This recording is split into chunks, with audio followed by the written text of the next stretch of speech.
I think she has signs of the Dakini, so you should keep her as your student, and you are good at giving teachings and the maintaining students, so keep her as one of your student. And then Miller Rechungpa, accordingly Rechungpa gave her teachings and keep her in the retreat.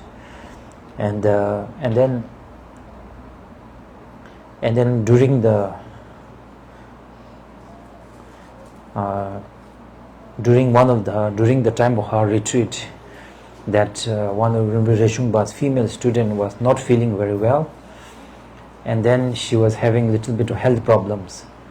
So then Rechungpa wanted to check whether her devotion is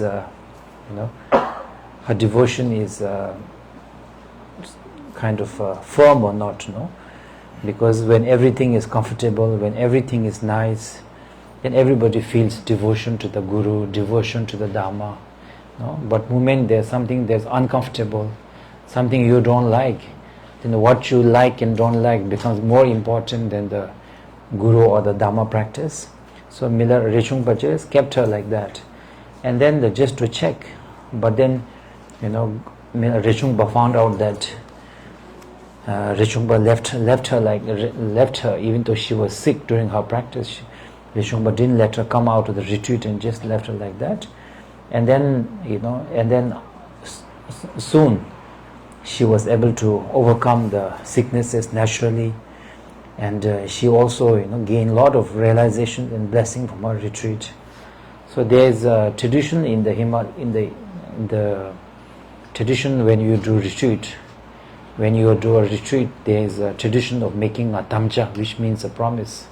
So you have to make a tamcha that maybe I'll do 1.2 million tara retreat within this 3 months or 4 months. That is called count-based retreat.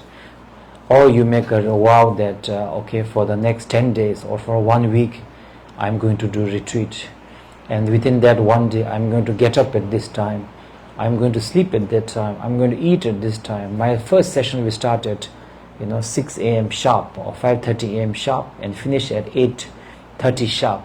So all of these you have to make a vow in front of the if you're going to do 𝐀𝐮𝐬𝐭, then in front of 𝐀𝐮𝐬𝐭 or Guru Rinpoche, whichever deity you are doing. And if you're able to keep that vow, definitely at the end of your retreat there will be a blessing.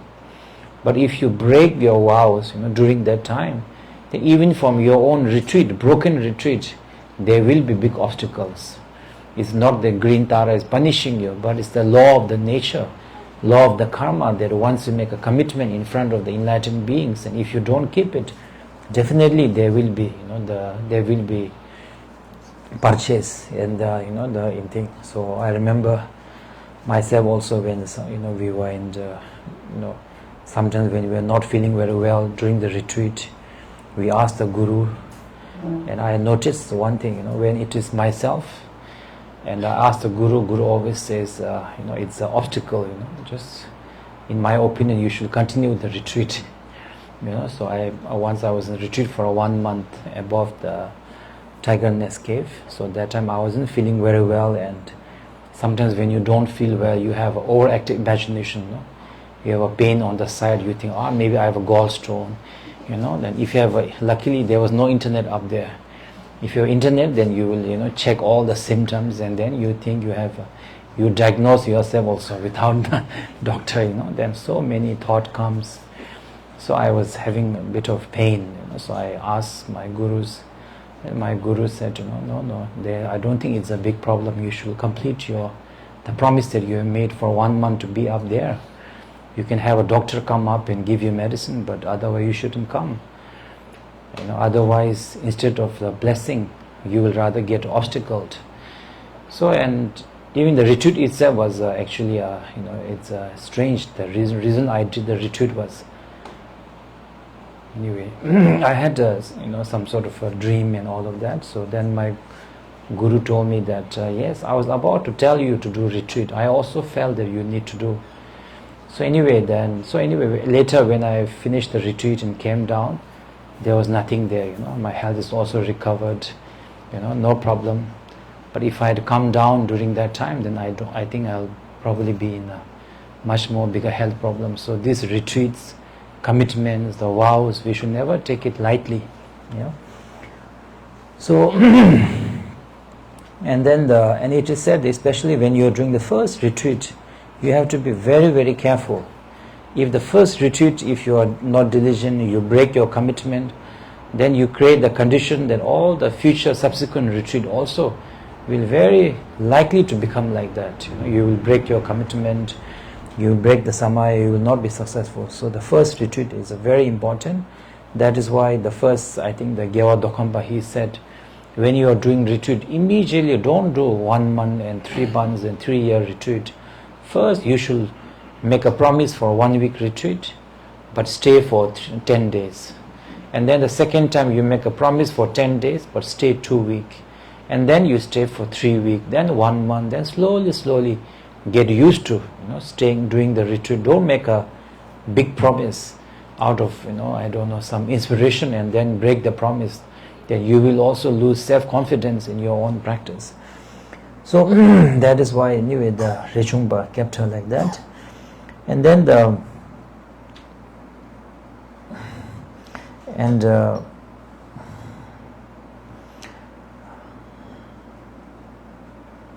And then Rechungpa was very pleased with his female student, and said that I am very pleased that you did not lose your faith. You are very diligent, even though you are not feeling well, but you have overcome your your sicknesses and completed your practice. I am very pleased with you. And as advised to his own student, Rechungpa sang this song. If you want to be without any doubt, then you must meet a great master, and from the great master you must receive the teaching completely and clearly, so that you have no doubt in your practice. If you want to be liberated from the samsara, then you have to let go of the activities, so many activities, because there is a saying that your life might finish, but your work will never finish. There is no such a time saying, okay, now I finish all my work, I have nothing to do.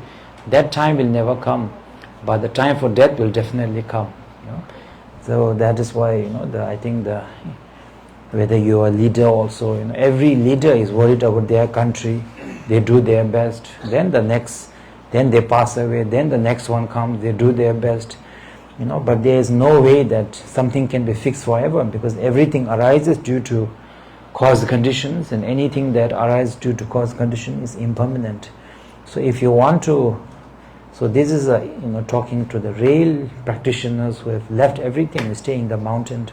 Even though we can't be like that, but at least we can have some sort of a aspiration to do like that. If you have the aspiration, then you create the tendil, the condition for us to be like that also. So it says, if you want to let go of the samsara, then you have to let go of activity, because one activity will generate need for another work, one work will lead to another, and there will be no end to the samsara activity. If you want to be someone who doesn't want to be with negative emotion like anger, jealousy, then you have to make sure that your emotion is not triggered by conditions. You shouldn't be someone, for example, there's one person, he stayed in the mountain for 8 years, and he came back and told his teacher that I have conquered my anger. I have no more anger. I have become enlightened. His guru didn't tell him he was enlightened, but he told his guru, I am enlightened. No more anger. I don't get angry at all for 8 years. I think I have overcome the anger emotion. The guru didn't say anything. Then whenever there's a gathering in the front of public, guru will say he is a thief.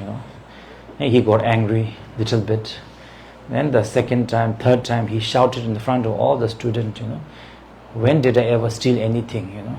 You are a fake guru yourself, he shouted. And the guru said, I thought you never get angry. What happened? Because of course in the mountain there's nobody to make you angry. Why will you be angry? If your calm mind, if your practice and your stillness of the mind is only dependent on the perfect circumstances, then that is not a practitioner. A practitioner should be someone who, no matter the circumstances, no matter the provocation, is able to tame and calm one's mind. That is the So if you want to be someone who doesn't get affected by emotion, then you have to make sure that the conditions, the circumstances doesn't affect you. That's why in the training of the how to control your anger, in the Shantideva, he said that it is very difficult to immediately directly control the anger, but Shantideva said that what feeds the anger is irritation. And what irritates you are small things. For example, maybe tomorrow you shout at your husband or your wife, but maybe, the small irritation things are building up. Maybe he didn't, throw the garbage. Maybe he forgot to pay the electricity bill. Didn't wash the dishes. All this building up, You are irritated. Then the, kaboom, then the bomb blast comes, right? So the great Mother Shantideva said, if you want to learn to control your anger, then you have to make sure that the small things doesn't irritate you. That is how you have to learn how to tame your anger. So let's say, that your coffee is not hot. Don't get angry. It's okay. Doesn't matter, right? Maybe, when I was young, actually, it's a very funny story that when I was in my teens and in a year old, that time there used to be cold coffee. It was very popular, but there was no cold tea. So whenever I used to drink cold, I used to love cold tea. So people used to say, no, don't drink cold tea, you must drink hot. Only cold coffee is there. But I say, if you can drink cold coffee, why not cold tea? But nowadays cold tea is also very popular. So it's like that, so you have to train yourself to maybe today the food is not too good, not too tasty. It's okay, learn to bear it. Then the weather is little bit, people say things which you don't like, bear it little bit, Then slowly, that is how one will be able to kind of reduce the irritation and then able to control the anger and the big angers, big issues. So that is what meant by Rechungpa. If you want to be someone not affected by anger, desire, then make sure that small circumstances doesn't affect you. You are not a circumstantial kind person. Shempe Todan Deva Meve Cheva say, if you don't want to have grasping, then please do not have an attachment. If you don't want suffering, then please make sure you have a freedom. Wherever there is a freedom, there is a happiness. Where there is no freedom, there is no happiness. Right? I heard that one of the teachers recently, one of our teachers who is a great abbot, before he used to be a great abbot of one institute in India. Then recently he went to retreat for 3 years, I think, in Lachi. Lachi is one of the places of Guru Padma Sambhava. So I believe he was saying that, when he stayed 3 years in the cave, he saw bears coming, So bears coming, and then he said that even though I am a human being, the bear has more freedom than me. He can go wherever he wants, he can eat whenever he wants, he can sleep wherever he wants.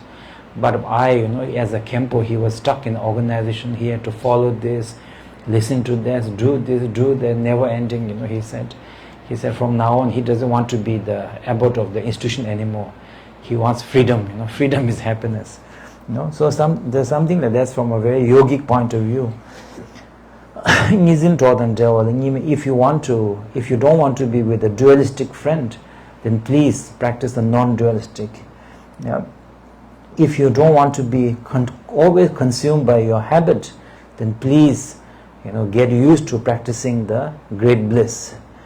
And then if you don't want to be with ordinary body, speech and the mind, then please keep yourself aware of the visualization of the body, mantra and the speech. So with that sort of advice Rechungpa gave, and then it is said that and she also turned out to be she continued another 8 years in the place called Namsuchumo, and after that she became someone who, without leaving the body, was able to go to the pure land of Dakini in her human form. So then after that, anyway, then continuing the life story, Reshungpa was the serving the Milarepa, and they used to travel everywhere, every sort of holy place, cave. I think in a one way Milarepa was benefiting the sentient being. In a one way Milarepa was blessing us in the future generations or follower. That's why Milarepa in one of his prayer he said that because I have put so much effort in the practices, in the future I pray that all my students and follower, if you can put a little bit of effort, you will quickly have a realization much easier than myself. So then anyway, the Milarepa and Reshungpa, they were invited from the Lachi, which is the Nepal and Tibet border, towards the Tibet side, and then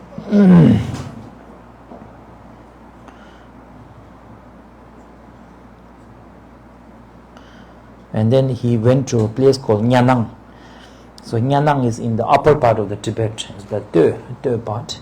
So Milarepa went to Nepal, and then the Lachi. So that's why, for example, in the Yolmo, where many of our Dawala and all comes from, there's a cave of Milarepa that's like just 2 hours walk from the where the Dawala and all their villages. That's Milarepa's cave. In Nepal also there are many Milarepa's cave, other Milarepa's cave too. So from there he went to Tibet, part of the called Nyanang, and then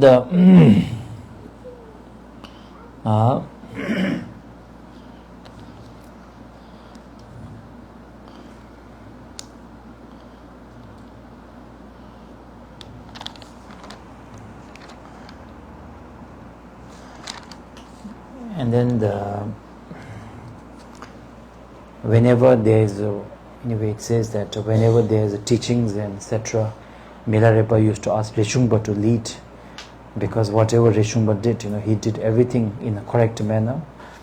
And then there was at that time there was a gathering of the students, and Milarepa told Reshungpa, please sing a song about your experience at this point. Yeah, Reshungpa said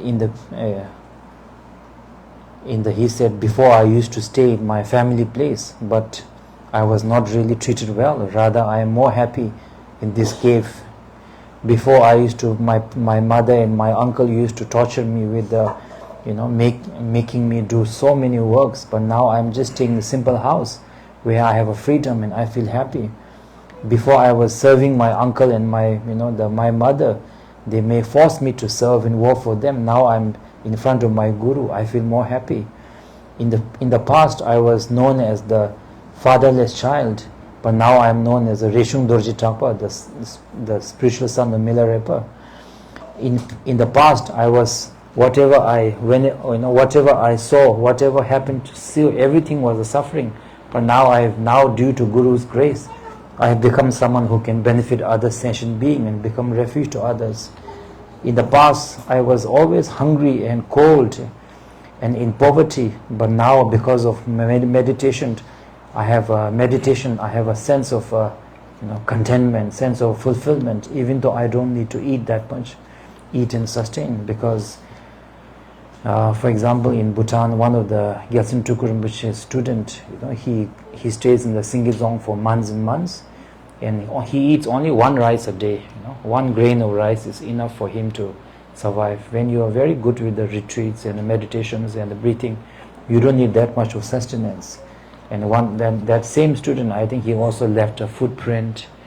And then Gyaltsen Tukur Rinpoche asked me to ask Gyawan Drupa whether he is a reincarnation of one Tuku.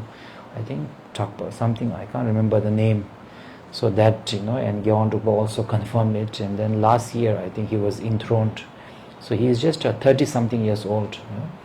So even nowadays, those who genuinely practice, they are able to show the signs like how it was in the past. So in the past, I'm always either hot, and I have to put on the AC, cold, and I have to need the heater and the cloth. But now he said, now I only wear one cloth, the one white cloth.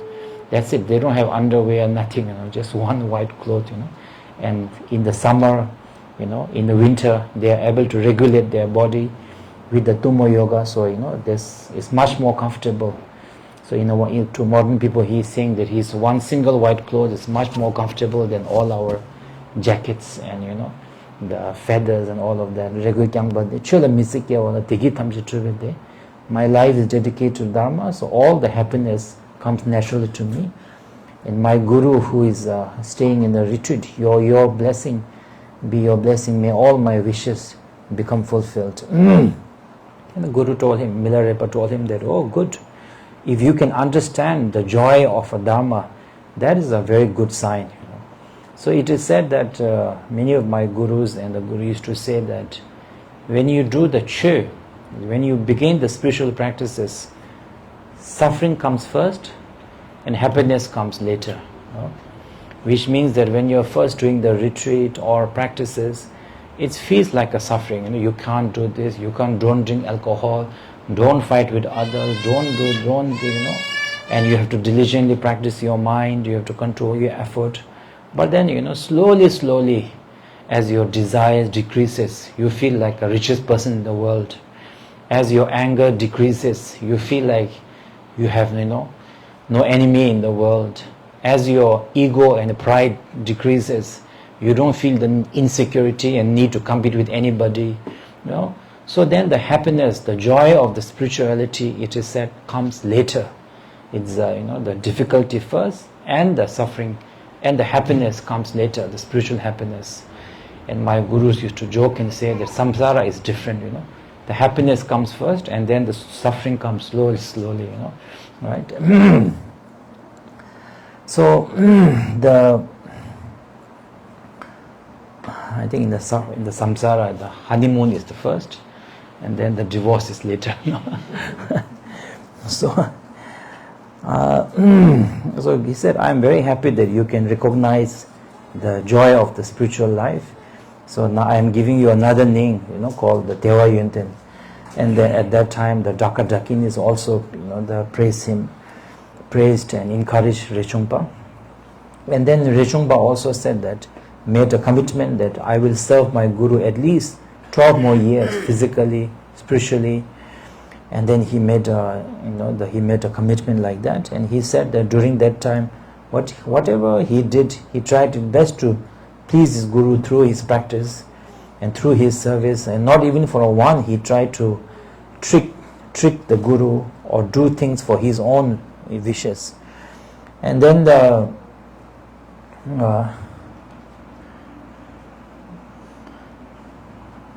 then during that time, I think I did mention briefly before. So that time there was also a great Indian master called Dhammabodhi. He came to Tibet and he was very popular. Everybody used to praise him. He is said to be he is a realized yogi and very learned. And then many of his Rechungpas, this is not here, it's in the Milarepa's biography. Milarepa's student also says, let's go. Then Milarepa says, okay, yeah, sure, let's go. Then Milarepa, I think he kind of, with the magical ability, he went to Dhammabodhi, and Dhammabodhi also got up to welcome Milarepa. And they each other sang their song about their realization. And Dhammabodhi said, I didn't know that such a great yogi like you exists in Tibet. And Dhammabodhi prostrated to the Milarepa. So after that, Milarepa became even more popular and more famous. Even the great Indian master Dhammabodhi prostrated to Milarepa, and Milarepa became so popular. So many people came to, receive teachings and be connected to, the thing. And then, as is natural, wherever there's a popularity, there's a jealousy, So then there's so many, I think, many kind of scholars. I think the scholars means academics, the monks who are very much academic and not very practicing, because if you're practicing, you won't be jealous. So they were very jealous of Milarepa's fame. And then they went to Milarepa to debate, they said, they had a debate with Milarepa. They tried to always criticize Milarepa. And Rechungpa, as I mentioned earlier, he was, in a one way, he was a devoted student, but in a one way, he also loved Milarepa like a father. So he couldn't take the insult. So, and Rechungpa was very short-tempered. He's sitting, these, academics and scholars, they can't compare to even the one hair of my guru, and how dare they, come to abuse and harm my guru. And he used to take a stick out and go and about to beat the scholars. Then the Miller Repa used to hold his hand and, to say, don't do like that, don't do like that. Whatever, whatever we're doing, you must have, as a practitioner, you must have a sense of patience and sense of forgiveness and the love and kindness towards all the sentient beings. If you are kind only to people who are good to you, you are not a bodhisattva. That even the animals are good to people who are good to you. You can see in the YouTubes and all, even the bears can become friendly, with the pet owner, right? So that doesn't mean you are a bodhisattva. Bodhisattva means someone who is good towards all the sentient beings, regardless of how they treat him or her. So through that, it is said that through Miller Repa's advice, Rechungpa actually increased his bodhicitta heart. But these scholars were still, very much, I think, they're jealous of the Miller Repa's popularity and fame. So then they came to Miller Repa, and then they wanted to, as I mentioned a few days back, they wanted to debate with Miller Repa. They asked him, what are the 6 paramitas? The reason he asked is because when you study from academic point of view, we talk about the 6 paramita. The 6 paramita means generosity, ethics, then the forbearance. So generosity also you can divide into 3 categories. For example, generosity of giving wealth, generosity of saving someone's life, generosity of giving a teaching. So among these three generosity, giving teaching and wisdom to liberate, wisdom so that others can liberate themselves, is considered the highest form of generosity. So there are many categories which academics, when we are in the universities in Sheda, we study a lot about all these categories, and there are many. So they knew that Miller Repa didn't study in the monastery, he just meditated and practiced his guru's advice. So they went to debate with Miller Repa. But Miller Repa knew the essence, so Miller Repa used to answer very simply. He said, I don't know what is the generosity, but if you have no attachment, no stinginess, that is generosity. Because if you have a stinginess, you can't let go. You can talk about all the ethics, that these monks have this much vow, nuns have this much vow, 250 vow, 3 vow, can't count all of them. But Miller Repa said, if you have not even the smallest wish to harm any other sentient being, that is the essence of all the ethics is in there. You don't need to categorize this and that. If you have not wish to harm sentient being, that is the morality. If you have not even the smallest bit of anger, that is the forbearance. If you have no kind of a distraction at the moment, you're always aware and present, that is the concentration. And then I naturally am aligned towards the Dharma, that is the Tsundu. Since I am fully aware of the nature of my mind, that is the wisdom.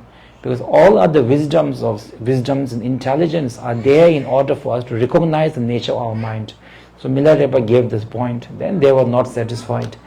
Then they wanted to, kind of ask Miller Repa whether the wall is solid or insubstantial.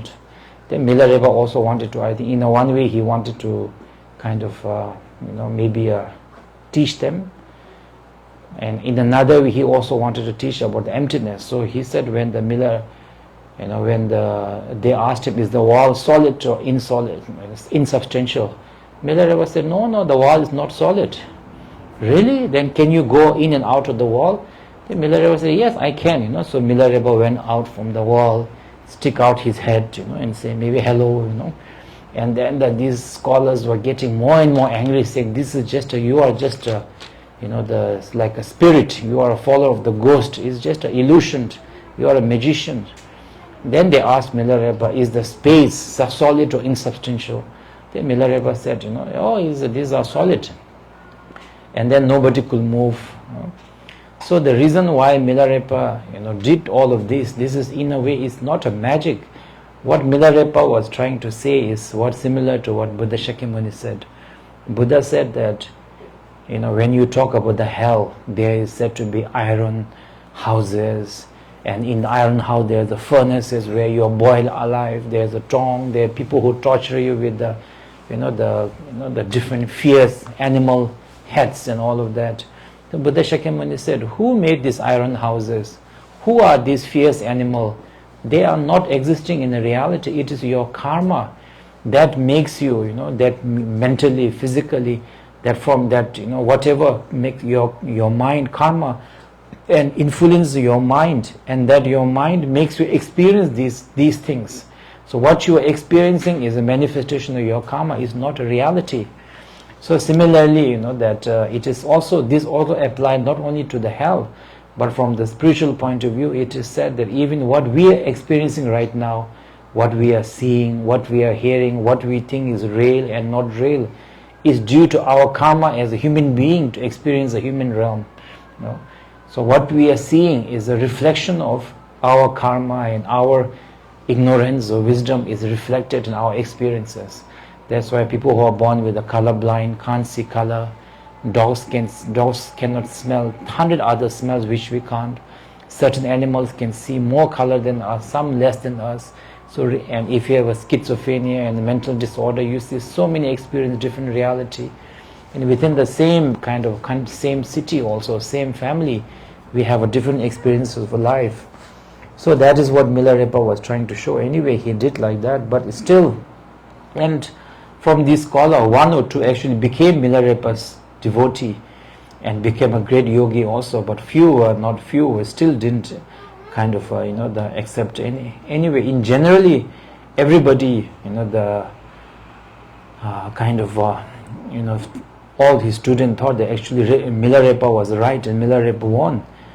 And then but Rechungpa, I think maybe because of because of his karma to go to India for the third time, Rechungpa was not satisfied. Rechungpa said that, yes, it's true that my guru is right, but at least I wish that I could have answered them knowledge with the knowledge, the quotation with the quotation, quotes with the quote, and replied to them. He wasn't satisfied. And he said even when Milarepa showed his realization and abilities, still they were not satisfied. I wish that I can destroy them, I can subdue them, maybe with the black magic. Then he wanted to ask Milarepa to teach, but he knew that Milarepa will never teach him. So he said that now I have for myself I have the practice to get enlightened without this enlightened, but I think I should go to India and make sure I learn all the academics and scholars so I can answer each one word. I can give back an answer and debate them and finish them and make sure they are embarrassed in the public. And then he went to Milarepa and said, I want to go to India to learn about academics and debates and logic. Then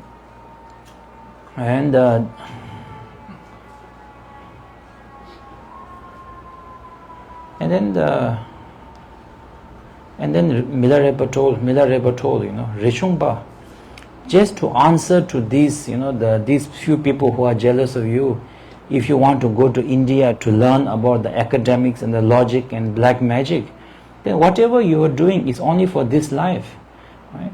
This lives matter. Because remember a few years ago when we were doing the power practices, the power practice says that when the time for death comes, all the things in this world which are pleasant and unpleasant, to whom I am attracted, towards whom I am who have been unkind to me, all of them, my friends and enemy, my beloved and not loved, I have to leave them behind. So what is the point? May I be successful in my power practice.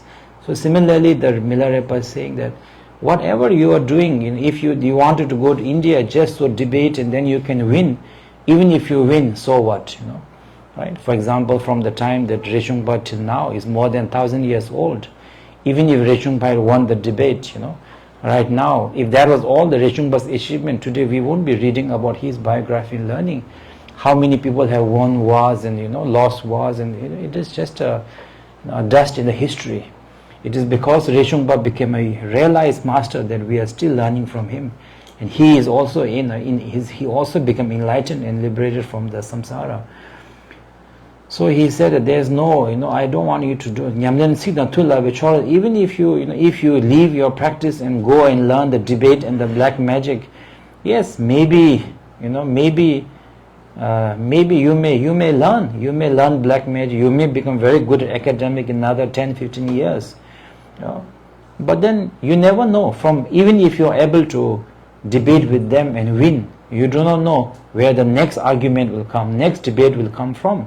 And there will never be a time where you can study everything.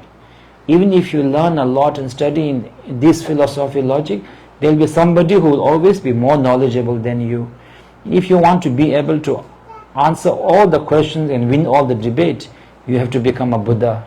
Only Buddha knows everything. In order to become Buddha, you have to forgive this, let go of these activities of this life, and you have to meditate and recognize your own nature of the mind. Otherwise, even if you can kill with the black magic, unless you have the ability to liberate the sentient being, you should not be killing other sentient beings. So there's a story in that when Milarepa himself, once, when Milarepa was receiving teaching from one of his guru, 𝐑𝐞𝐜𝐡𝐻𝐿𝐴, I think so, he went to there. Then the 𝐑𝐞𝐜𝐡𝐻𝐿𝴍 said there's so many,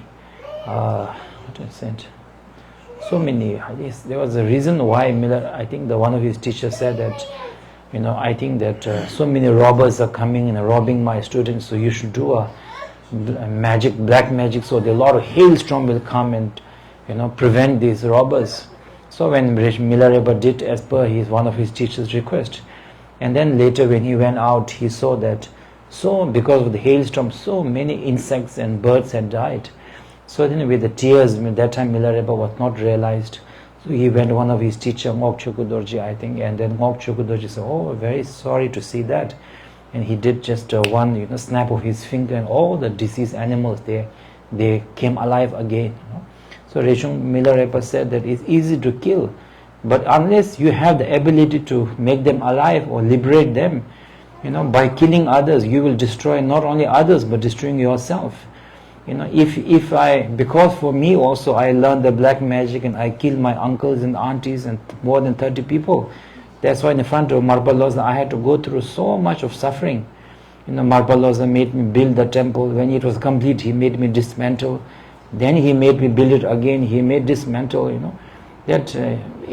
So because I have accumulated so much of negative karma, life is very short, and you do not know when you will die. So what is the point of pursuing these vendettas and vengeances? Rather, you should dedicate yourself in your practice. Stay here. Then, but the Reshungpa, being Reshungpa, he is very stubborn. So he said, no, Milarepa, maybe one day he will say, okay, again next day he will come, say, I want to go to India, and again he will say to go to India. And then after some time, I think Milarepa also got, frustrated or couldn't say no. So Milarepa said, okay, if you really have to go, then before there was a prediction by his guru that in the future you should go from India. There are some teachings of the yoga that he couldn't bring, so you have to go. Marpaloza gave him this prediction that from the Dakhinis, there is 9 teachings of Dakhini, and the 4 Marpaloza could bring, but the 5 he couldn't bring from the India. So he should this you have to go to India to get from the lineage of the Naropa. And then, but Milarepa said that I couldn't go because I was too content with my practice, and through whatever practice I had, he already realized it. So what we have to understand with the practices is that all the practices are there, and nowadays, of course, in the monastic tradition, we practice all the 6 yogas and the deity visualizations and everything, but actually each and every practice has the ability to liberate the sentient beings. For example, if you do the dream yoga, dream yoga is the practice of, in the dream you recognize the dream, and you recognize the dream, and then once you're very good with the dream, you can play with the dream, you can change the dream, and then after some time you realize that not only is the dream not real, even the life is also equally like a dream. There is no distinction. For example, what happened to yesterday, what we did, is today is a memory. what we slept, what we have, the dream we had. When you get up, it's a memory. There's no much difference between the life and the dream, but we think life is very real and dream is not real. But while you are dreaming, you get equally affected as you are by the experience of the life. So there is your dream yoga, for example, one of the 6 yoga. One of the Indian Mahasiddhas, he slept for 12 years. And then when he got up, he was enlightened. So it is not that you have to do every practice, just that now, since we are now the holder of the lineage, so in order to keep the tradition, then we have to do all the visualization practices, like that. But for everybody, this is not necessarily the case. So Milarepa said for him, whatever teaching he has received here already, he was very content and he has realized. But in order to benefit other sentient beings who may have a karmic connection with the different practices, he said that I think you should go to India. Since you are young, you are also very courageous. You have the wisdom, and you are very someone who can really bear the difficulties and challenges. So you go to India and bring these 5 teachings of the Dakini that Magaloza couldn't bring. In order for you to go to India, you need the gold. So Milarepa said, whatever offerings he had, also he gave it to he gave it to his student Reshongpa. So that also shows how affectionate Milarepa was to Reshongpa. And I think that is also the reason why he couldn't say no to Reshongpa many times. And then in the front of all his students, Milarepa made a throne for Reshongpa, and said that that then Reshongpa said, how can I sit in higher than you? And Milarepa said, no, there is a time when the guru feels that the student is quite good, then there is a tradition of enthroning the student as one of the qualified teachers. Don't worry, there is no negative karma. And then on the 25th Dakini day, Milarepa did a Gana Chakra offering to Dakinis and Dhamma protectors, and then asked and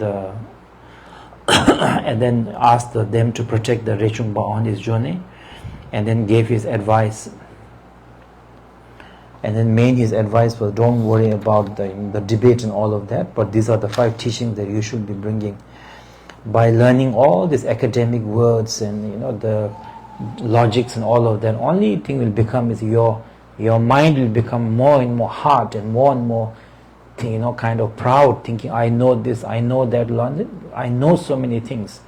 That's why many of the masters say that when you receive a teaching from a guru, for example, let's say guru gives you a Tara teaching practice, or Guru Padma Sambhava practice, or this practice, or a simple thing like a Ngondro practice, you should not just listen and listen and listen and listen and never practice. Because what happens is that first time you listen, you are very inspired. Wow, so true. Buddha's teachings are so amazing, but you don't practice. You are inspired, but you don't practice.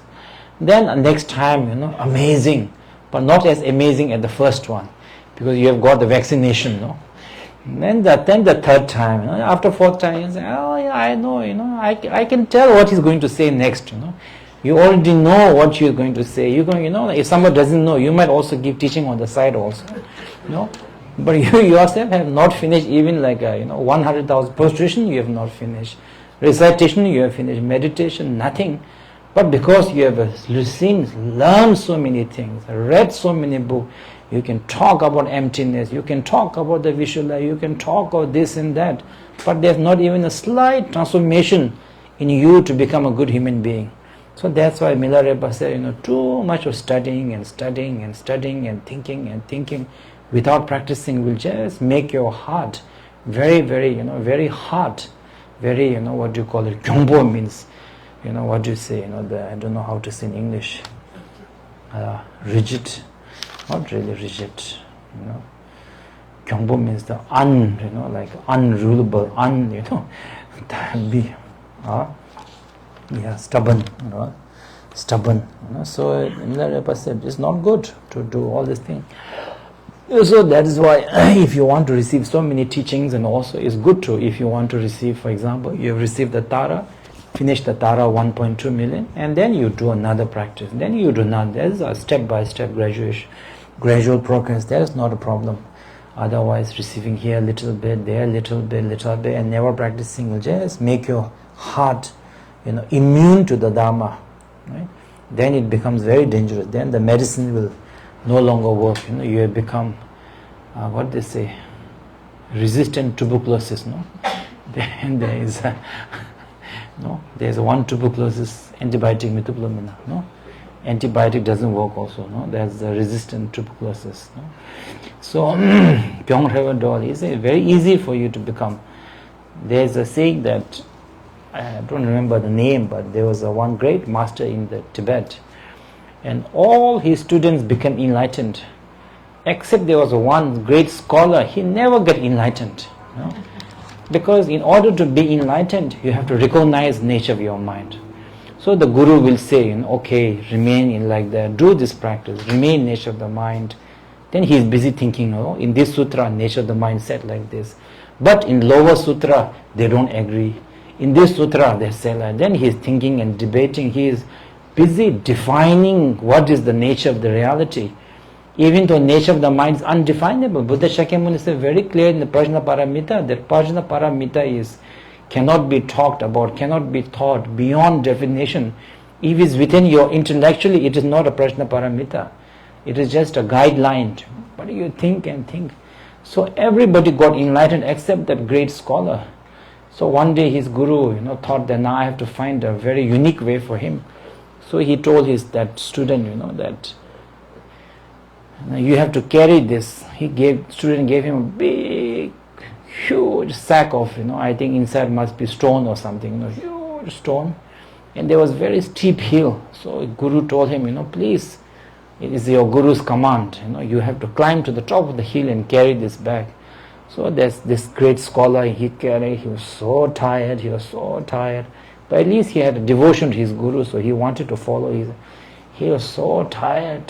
Then once he reached up, and when he left, he kept down the bag, such a heavy bag, He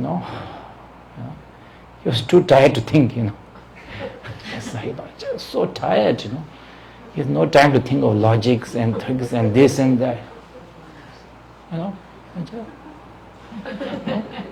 So then Guru said, that is the nature of your mind. Then he got enlightened, they say.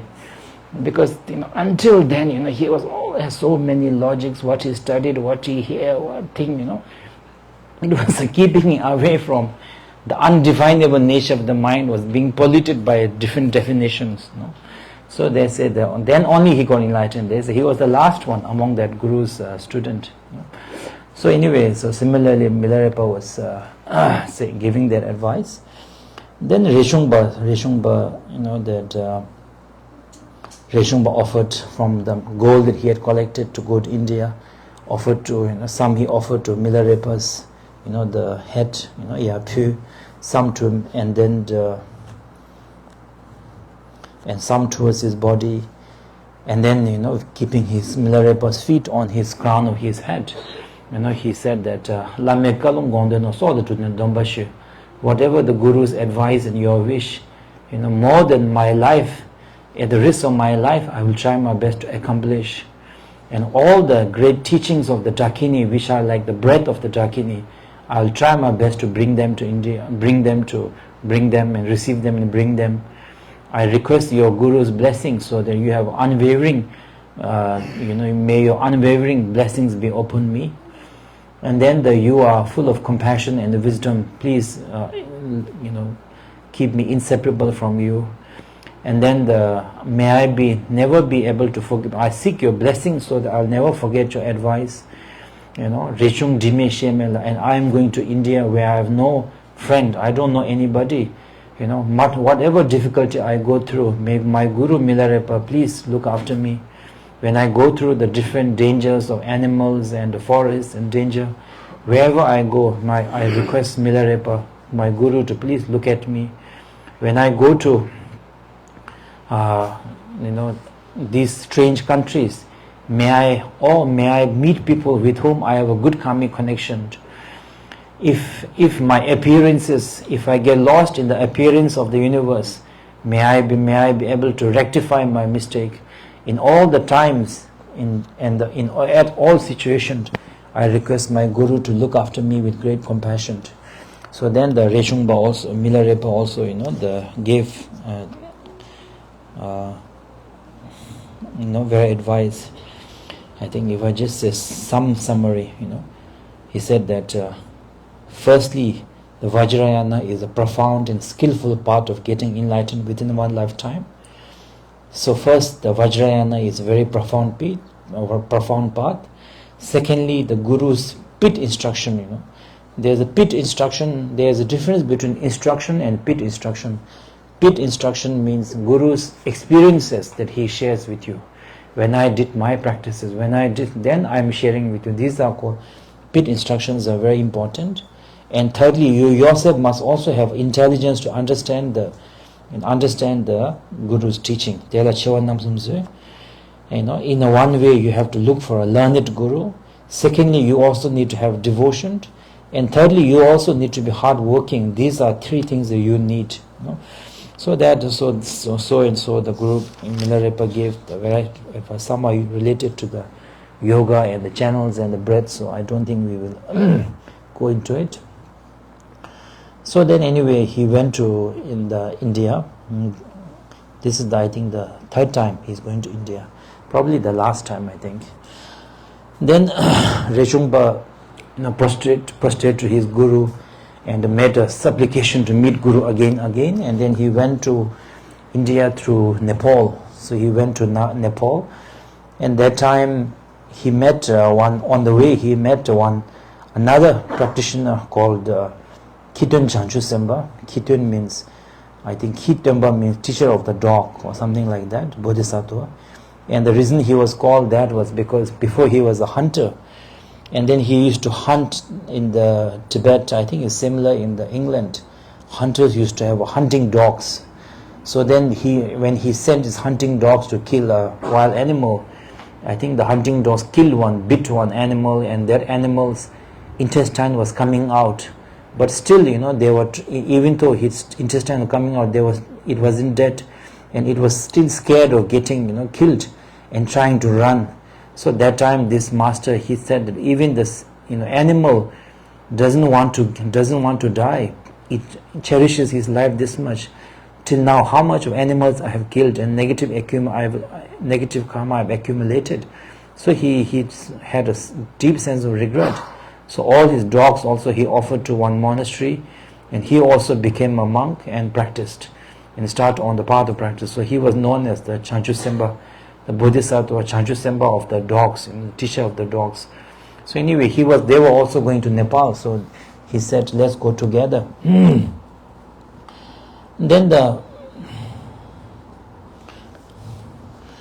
whatever the Reshungpa had in terms of offering the food, he shared with that master, and then that master was also very happy. And then when Master Reshungpa was going, the other master was saying, I will take all your luggage with me since you have given me food and whatever shared with me.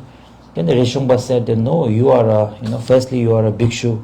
On top of that, you are older than me. How can I let you carry my my stuffs?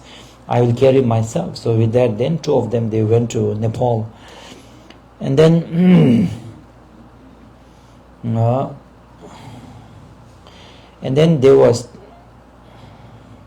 they were staying in the Nepal for some time. And that time when the Nepali people heard that two yogis from Tibet have come to give teaching, come to Nepal, then the Nepali, because we have to know that for a long time Nepal was actually a Buddhist kingdom. Many of the kings were actually a Buddhist. That's why we have so much of Buddhists in the stupas, monasteries, ancient. Even the Nevars are not only Buddhist, but they even have the Vajrayana, the lineage holders, Sherpas, Tamangs, they are all from the Buddhist lineage. Then later, I think the non-Buddhist kings came into power, and then the Buddhism declined a bit. Now again it's reviving. So anyway, when he went there, they stayed in the guest house of someone called Barim Lame Barim Chungshu, and then the Nepalis invited them to give teaching, especially the older monk, the Lama, one who was a hunter before, and then so invited him to give on the throne and give teaching, and then that there was in Nepal there was one woman called Bari Basha, and she was known to be she is a householder, she has husband and children, everything, but everyone knew that secretly she was a great yogi practitioner and a disciple of the Tipu Sangha Dongpo, the one we talked about, Marbala's son, who was, who put his consciousness in pigeon and then went to India. So anyway, she was known as a very great yogi. So then when this master was giving teaching, first she was offering him flower and prostrating and very respectfully listening to the teaching of that master. And then suddenly that master talked about emptiness, and the emptiness, only about emptiness. Then she got angry and she got angry and left the teaching and then went to a different part of the place. So then in her pocket she had a pouch made of the cloth, the cotton pouch, and then from the pouch she took out I think the almost, I don't know what material it is, a mala made of that, and she was busy going into the corner and taking the mala out of the pouch, and then she was reciting. So the reason why it is in the pouch is that when you are doing a sadhana, for example the Tara sadhana or Guru sadhana or whatever sadhana you do, that mala that you do for your retreat sadhana is called a secret mala, that you consecrate either from your guru or from yourself, and that mala you have to always keep it in a pouch. You shouldn't let everybody touch it. Only who are very pure samaya, of the same guru, same lineage, and or at least who are great practitioners. But otherwise, generally this is something you keep hidden. You don't really show it and wear it on your hand and all of that. That's not the secret mala, shouldn't be like that. So one used for the retreat. And if you're able to do that, then your secret mala itself becomes your protection. You don't need any other sungha. So then anyway, she took out from a hidden pouch the mala and she was busy doing the recitation. And then the Rechungpa thought, it seems that she has a deity practices. I wonder what deity practices she's doing. But then Rechungpa saw that once she started her chanting, whether the mountains come down, whether the trees fall down, she doesn't get disturbed. She doesn't let it interrupt her chanting. We have a saying that first thing to do once you start your practice, until the session start till the end, there should be no disturbance, no ordinary speech at all. Actually, when you are doing a retreat, you are not even supposed to go out and come back. The commitment is that when you are doing a retreat, if you have to go to restroom, you have to keep the mala has to be kept in the vajra, like doji and with dipchi. One do like that. You have to do like this, make the knot, one knot, and you keep it on your seat. And before you lose the heat of the seat, you have to come back from your toilet. So sometimes what we do is we keep a pillow on it. If you have a stomach problem, it stays warm little longer, maybe a few minutes it might. But generally, basically understanding is that you can't, go around and doing chanting and all of that. For generally prayer, maybe it's okay, but for your retreat, your sadhana, what you're counting, definitely shouldn't be like that. So you have to go to toilet, and then take a tree to purify yourself, and you have to come back on your seat before your seat has lost the heat. So anyway, she was doing the recitation, and then after she finished her recitation, and then she put the mala back, and then Rechungpa asked him, why is it that in the beginning when my friend was giving teaching, you were folding your hand and pretending so much of respect, and then at the later part when my teacher was talking about the emptiness and the great emptiness and the great perfection. You disrespected him by getting up and going out. Why is it like that? Then she replied to him, said, no, I didn't like what he said. If you want to get enlightened, first you need the blessing of the Guru. In order for you to realize the siddhis, realization, the path has to be the deity practice. In order for Chingilab, Lama, you need a Lama to Guru to bless you. To get the realization siddhis, you need the Dakat Yidam. In order for clear all your obstacles to your practice, you need the Dakini and the Dhamma protectors. So then, since that person was talking about there's no ghost, there's no spirit, there's nothing, everything is emptiness, I didn't like that.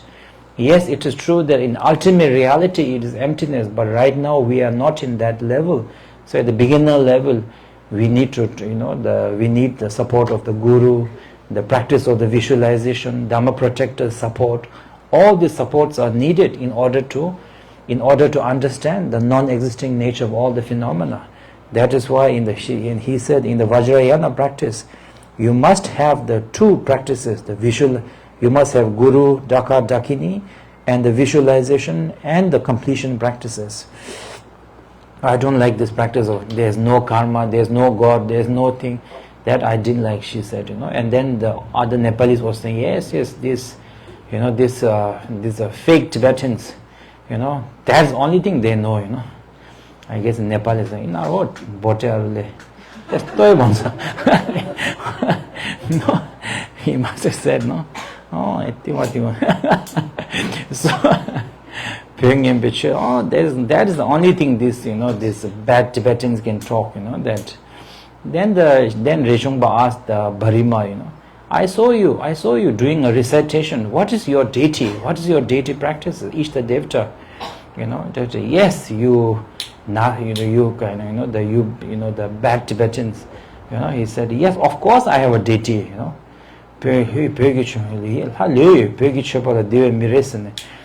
you Tibetans you don't know anything. Then do you need a deity practice? Do you need a deity, individual deity? Of course, the yogini said, of course you need, because in the Vajrayana path is dependent on the two things, visualization and the completion practice. Visualization means the deity practice. Completion means then, Mahamudra, looking directly into the nature of the mind and, undefinable nature. Yes, but you need both. These are support each other. And the visualization is all about the deity practice. Of course you need, otherwise you will never get enlightened. Then tell me, what is your deity, Then she said, you are not my Guru. Why should I tell you, Right? It's very different from us, we are proud to tell, what is my deity, how many years I have done retreat, we have put in the session, I heard that some people, even the Nyungne also, they put into retreat, and then count, we are very proud to tell what is our deity, who is our Guru, what practice we are doing, where level, and then together with that we feel proud. In one way, when we say this, we also seek confirmation approval from others, If others says, oh, you are so great, you are wonderful, then you feel sense of, contentment, but ego goes up. If others don't say, then you start to say something that you are not doing. You are doing Guru, no, you should do Dharma, Dharma is very good, right? So, because you have started the conversation about what you are doing, who is your Guru, what practice, all negative karma of, the negative karma pride started. There is no need to say. Like she said, you are not my Guru, why do I have to tell you?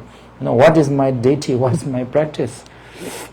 Then the Reshungpa gave her, with his gold, he bought all the things and gave it to her and say, please tell me, tell me what's your, because Reshungpa is a very curious person, his nature is, very curious. He wants to learn also, but very curious.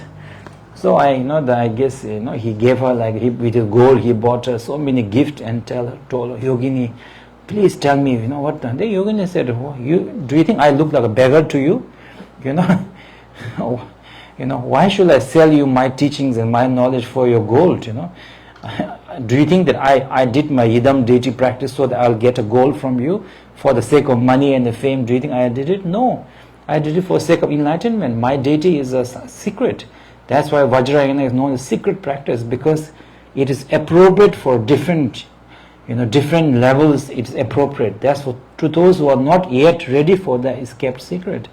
This is a secret. And then she asked him, please give me one teaching. Then I said, no, I don't want to give you teaching. You are too small, which means that for example, if you want to put something, the glass has to be big and open. If it's already full about, I already know this, I know that you are not ready, then you can't put anything, because it's already full and it's too small. They already have too much concept, too much nonsense there. You cannot put any wisdom. So he said that you are a small box. I don't want to put. You have too many concepts, too many preconceived ideas. So, but that time Rechungpa felt that, it is very true that I need a, Ishta Devata. They say the Yidam Gita. Definitely you need a guru, you need a Yidam, then you need the Daka Dakini, Dhamma protectors to protect your path. Then he asked her servant came to get the water, so that the servant bribed the servant. Rechungpa didn't give up easily. He bribed the servant and asked, what does your boss, female boss, she practice? She said, I don't know, but I saw the image. It's like it's a red colored, and on the one side there's a pig face, and the wrathful one holding the 𝐸𝐞𝐜𝐚, we say the knife 𝐸𝐸𝐿, and the kapala, and the left hand is like extended. And then but please don't tell my boss Barima, she will scold me. And then Rechungpa thought, must be the two-faced Vajrayogini. So two-faced Vajrayogini is called Shinyima, because in the Ngondro, when you do the Ngondro Laminenjo, it's called, the one is the peaceful face, behind there's a pig's face. So that is called the two-faced Vajravarahi. So this represents that we have a very much distinction about clean and dirty, and all the dualistic concept about good and bad, clean and dirty. But the Vajravarahi is a nature that is beyond this definition, to represent that there is a two-faced. So anyway, she said, Rechungpa guessed like that, but he was not very sure. Then in the night, he even climbed the wall. Rechungpa climbed the wall and went into her shrine room, and there were so many tankas. The tanka was there. But she was so smart that what she did was, there was a tanka, but she surrounded with so many other Indian gods, like the Brahma, Vishnu, Indra. You don't know who is the main deity, She made like that, So then after some time, this yogini, Barinenjurmes, the husband, Bachan Baro was his name, he came to the fountain. I think it's very true, because in Nepal we can see a lot of fountains. So she came to the fountain, and then Rechungpa offered some fruits and some flour, and said, please tell me, what is the deity of your wife, please tell me. Then I think the husband, I guess, will have more knowledge. So he said, it's a Vajravarahi ho. He said, Vajravarahi ho, and this is true Nepali, Vajravarahi ho ni, he must have said like that. So then he asked, who is her guru? And he said, her guru is the Tipu Sangadam, Tipu. And then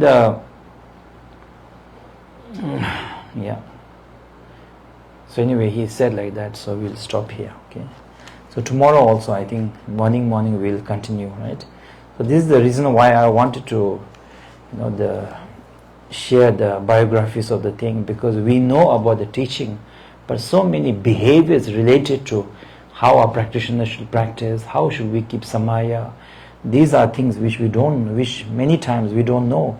And these days we are not very fortunate to be with the Guru for a long time, so we can't learn from what we see. So that is why I think that is important to share the biography. Through them we know how they lead their life, these masters. So nam di tamche sikpa nye tomnam nyebe chanam ke god na che palang chupa e